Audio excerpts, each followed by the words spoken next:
ente mani ini siapa? Delok tak delok arek ente beda. Manis.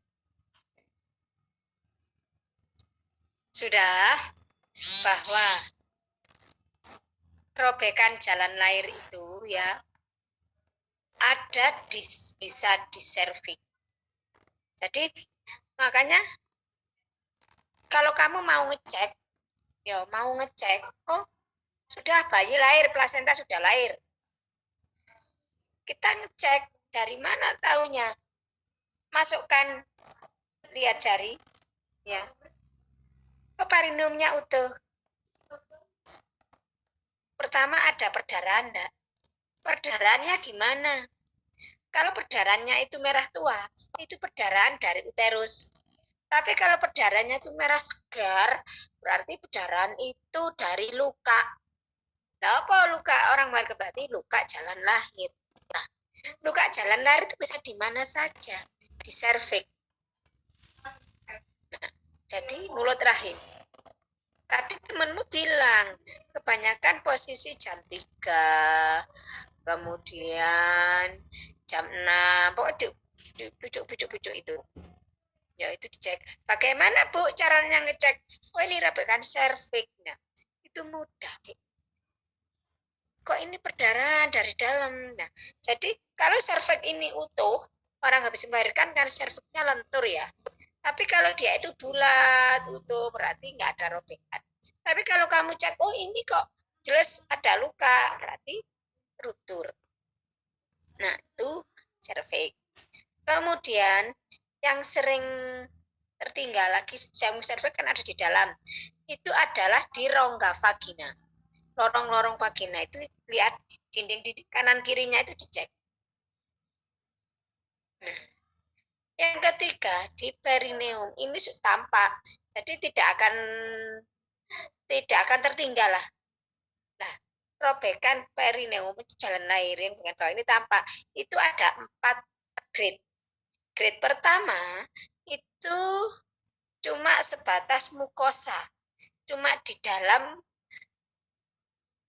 vagina saja, sama otot perineum sedikit gitu. Sama kulitnya kena sedikit. Nah, kebanyakan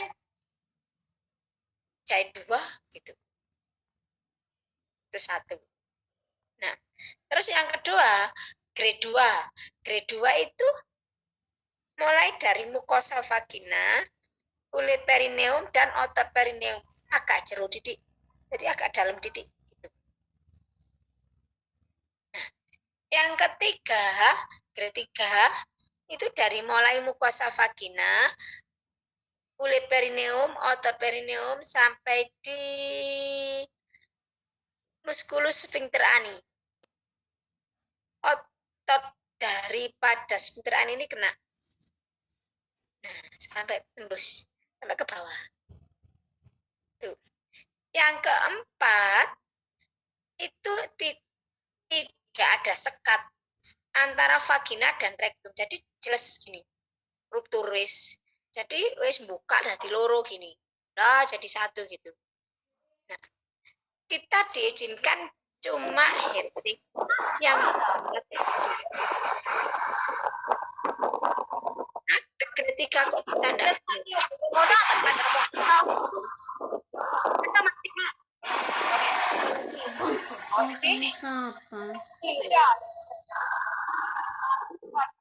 kenapa kok ketika kita enggak karena kalau interani itu kamu heading, kemudian kamu enggak pas ya, saraf daripada ini akan terjepit, akhirnya terjadi bowel. Akhirnya terjadi bowel ya.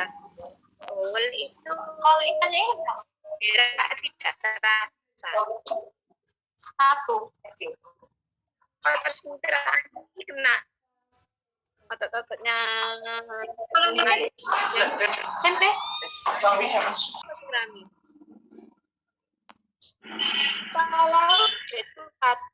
ini kita kok nggak boleh heading.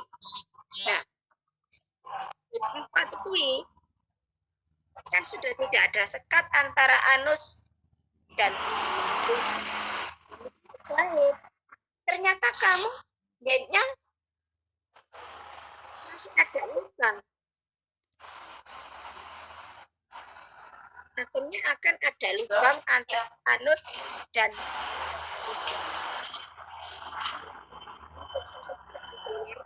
ada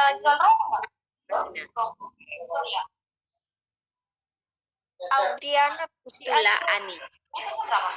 Maka kita butuh operasi. Sekali. Dibuka buka. Ya.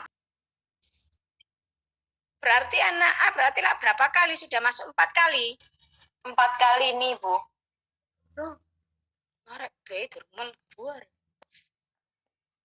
Tak kira oleh arek B. Tapi ini ada anak B enggak? Enggak ada, Ibu. Enggak ada, Bu. Ya sudah kalau begitu. Nah, jadi kita enggak boleh ngeting itu ya itu. Harusnya tadi mendingan enggak gadar. Obstetri. Obstetrimu masih 1 kali. Ya enggak? Tuh.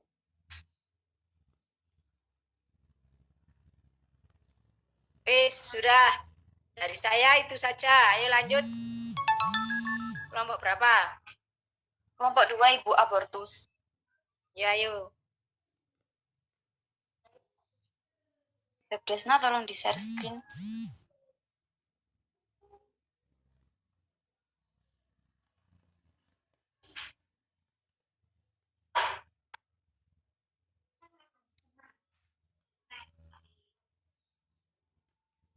Terima kasih, Ibu.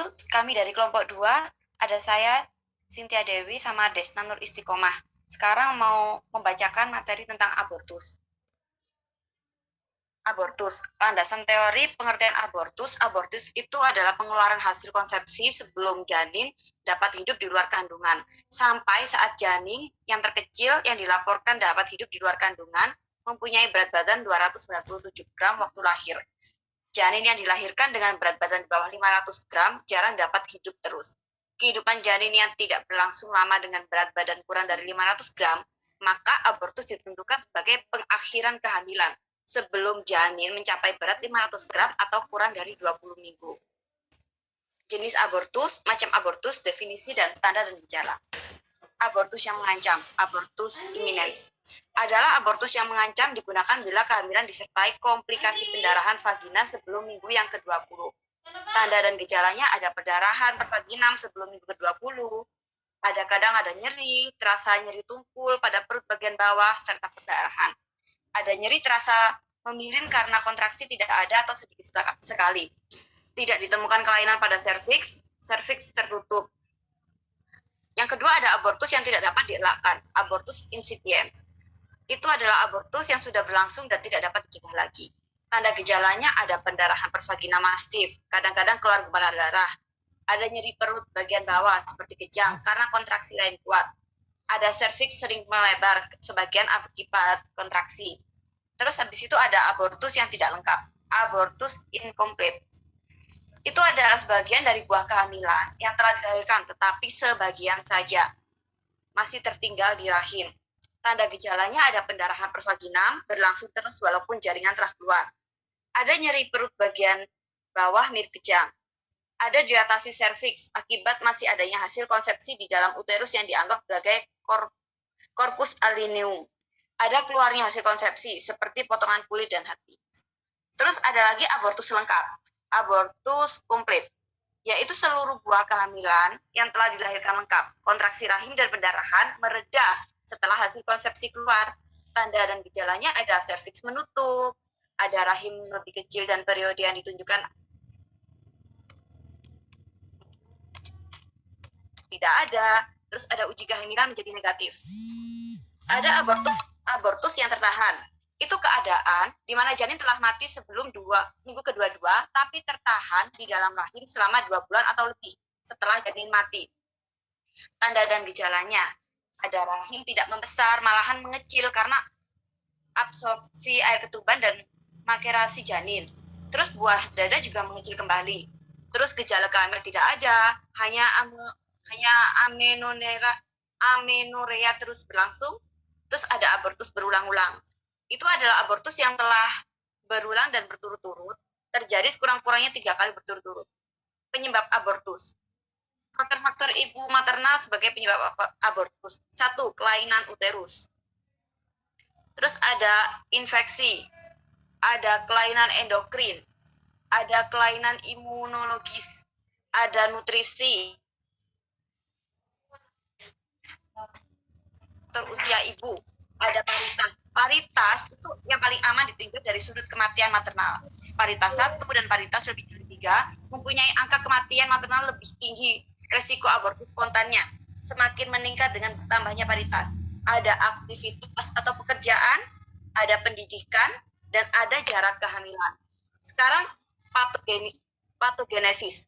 Menurut Sastrawinata dan kawan-kawan tahun 2005, kebanyakan abortus spontan terjadi segera setelah kematian janin, yang kemudian diikuti dengan perdarahan ke dalam desidua bassalis, lalu terjadi perubahan-perubahan nekrotik pada daerah implantasi. Buah kehamilan terlepas seluruhnya atau sebagian yang diinterpretasikan sebagai benda asing dalam rongga rahim. Hal ini menyebabkan kontraksi uterus dimulai, dan segera setelah itu terjadi perdorongan benda asing itu keluar rongga rahim atau yang disebut ekspulsi. Sekarang penata laksanaan abortus. Pada abortus insipient dan abortus incomplete, bila ada tanda-tanda syok, maka dilatasi dulu dengan pemberian cairan dan transfusi darah. Kemudian, jaringan dikeluarkan secepat mungkin dengan metode digital dan kuretase. Setelah itu, beri obat uterotonika dan antibiotika pada keadaan abortus kompletus di mana seluruh hasil konsepsi dikeluarkan sehingga rongga rahim kosong. Terapi yang diberikan hanya uterotonika. Terima kasih, Bu.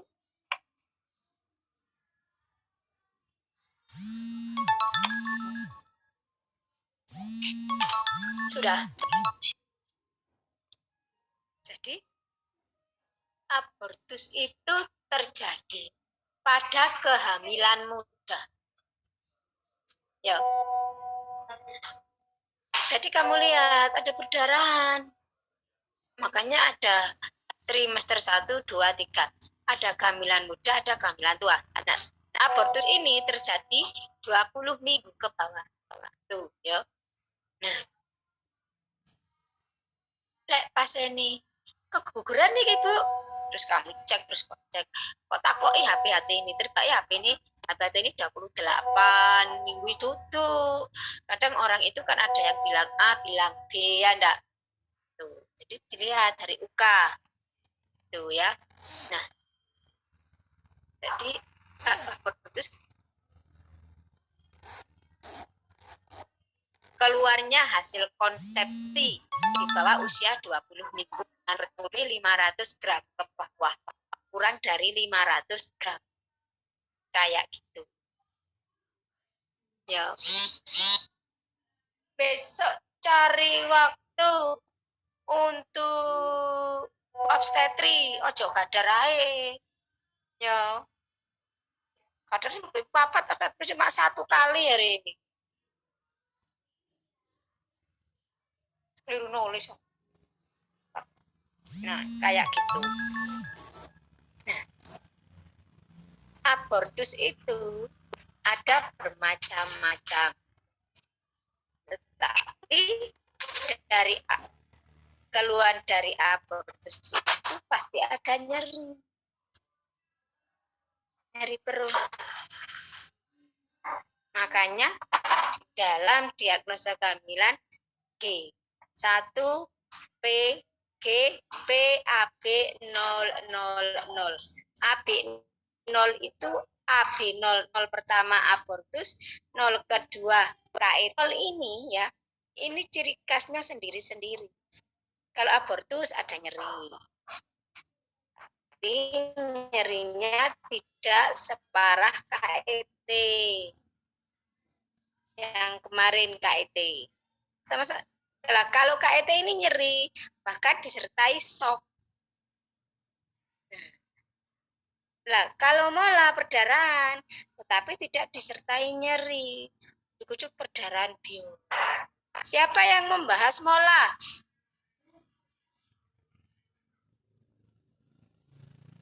Ini apa sih, Mbak?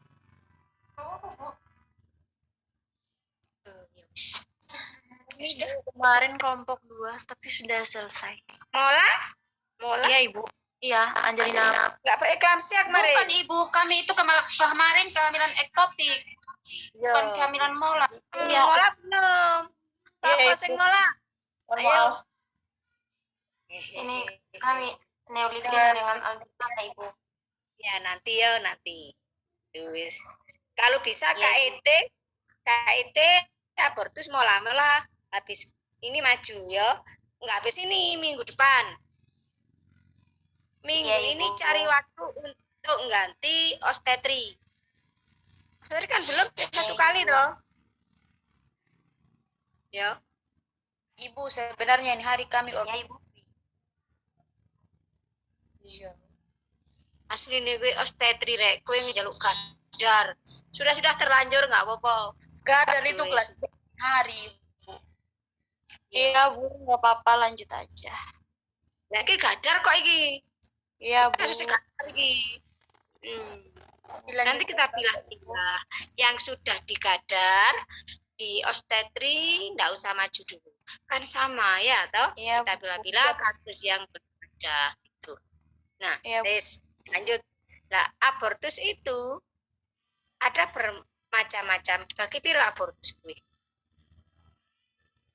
Nah, iminen, insipient, terus incomplete, complete, iminen, insipient, complete, incomplete, habitualis. Apa mana kira-kira?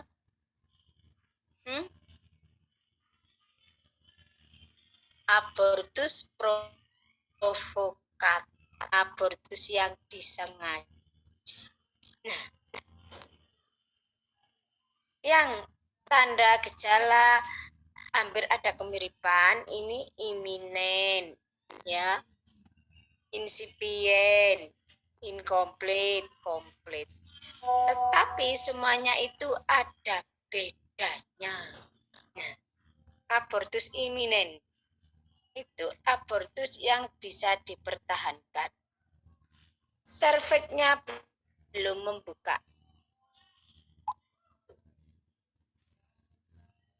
Nah, kalau abortus insipient, abortus ini sedang berlangsung.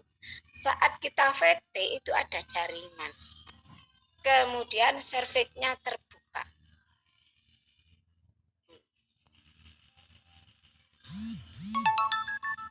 Atlet pasiennya bilang, tadi ada jaringan yang keluar, Bu, sebagian. Bila kita periksa, di dalam rahim ini masih ada massa. Oh iya, benar itu Ingo. Dan ada pembukaan. Masih ada sisa. Incomplete. Nah, komplit. Ibunya bilang, Bu, tadi pagi saya mengeluarkan segumpal darah seperti ada bagian janin plak sekian. Keluar semua. Ada tampak bening-beningnya seperti selaput. Nah, berarti selaput ketuban keluar semua. Begitu kamu VT tidak ada pembukaan. It's complete. Nah, ya. Abortus habitualis ini rahim. Jadi tertahan tidak keluar. Tadi tambah kecil. Ini jarang terasa sakit. Tuh, abortus habitualis yang berulang-ulang. Lebih dari 3 kali berarti dia anak mahal. Ya, kalau ada kasus kayak gitu, ini anak pertama, ini anak anak pertama Bu, ini hamil yang ketiga Bu, tapi yang lalu-lalu keguguran terus, berarti anak yang ketiga ini adalah anak Mas. Hati, mendingan dirujuk, jangan ditolong, kalau ada sesuatu takutnya. Abortion. Abortus habitualis. Nah, abortus provocatus ini abortus yang disengaja, entah karena faktor medis atau non medis. Kalau non medis ya kembah dukun tukui. Banyakannya atau sekarang itu loh, semua orang itu tahu kok. Apa sih sindikin gugur nopurek? Semua orang tahu, tinggal browsing di internet jebret akan keluar. Belilah di Pakuli Jamu, saya beli obat niki Bu. Ya, hati-hati jangan sampai dibohongi. Yang bisa digunakan untuk aborsi apalagi pasang IUD. Hati-hati dengan pasang IUD. Ya. Makanya pasang IUD itu dipasang 5 hari saat men itu ada untungnya. Kalau keluar darah berarti orang ini tidak hamil. Itu bisa digunakan untuk aborsi. Begitu IUD dipasang maka akan timbul kontraksi. Malam dipasang, siang langsung perdarahan besok. Terus ya, jangan sampai dibohongi pasien. Abortus tindakan medis karena ada anjuran dari dokter ya. Itu kehendak dari sananya, bukan karena kita ya wis. Masalah. Nah. Penyebabnya banyak, ada faktor ibu, faktor janin. Faktor ibu misalnya usia, makanya ya ada pepatah, nikah muda itu lebih bagus Dek daripada nikah tua. Nanti saya sarankan kalau sudah dapat kerja, nikahnya itu. Karena sel telur yang dari usia yang sudah tua maka dia itu akan rusak. Ya tubuh kita ini lambat laun degenerasi. 35 ke bawah sudah degenerasi itu ya.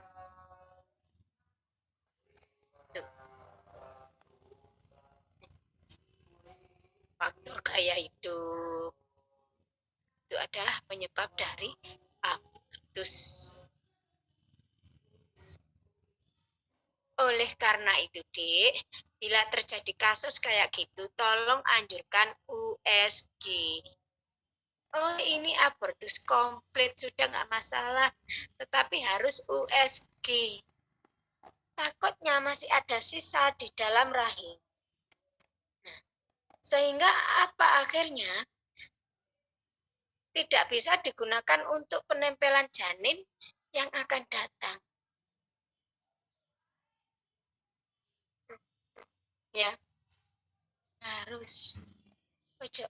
Oh, ini sudah abortus komplit, tidak usah USG. Ojo, harus USG. Kita lihat, tahu dalamnya ini bagaimana, sudah bersih betul enggak? Banyak terjadi kasus di daerah kita. Pertama abortus, terus akhirnya tidak mempunyai anak. Itu juga banyak. Memang apa itu? Keturunan dan lain-lain itu rezeki dari Tuhan. Kita tidak bisa memaksa bagaimana. Kita cuma berusaha saja. Ya. Oh, anak pertama, kedua keguguran, ketiga keguguran. Aja kok tolong rujukan. Itu anak Mas. Kalau sampai terjadi kematian, untuk hamil lagi sulit. Nah, beban dosa kita itu tinggi. Ya. Sudah. Untuk sementara sampai sekian. Wis.